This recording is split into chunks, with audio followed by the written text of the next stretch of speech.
Nikaona kijana amelala chali. Niliuliza mtoto yangu, shida ni nini? Hakujibu. Watu walikupiga? Watu walikupiga?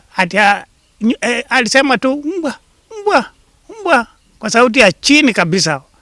Sasa nikaona ako naelekea vibaya, nikaamua kunyanyua, nikamweka kwa pikipiki, tukaamua kumpeleka hospitali. Sasa sisi tunaona kuna haki kwa hii maneno.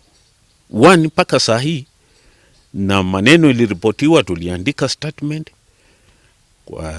kwa DCI, kwa polisi. Mpaka saa hii hatujui nguo za kijana wetu ziko wapi. Huko juu kuna watu wameumwa. Huyu kijana sasa ni namba 10. Mmoja nilishuhudia akiwa Kitale Referral Hospital, akiwa amelazwa huko na ndugu yake. But up to date hakuna kitu alifanyiwa na hakuna hata gharama walimsaidia kutibu huyo kijana.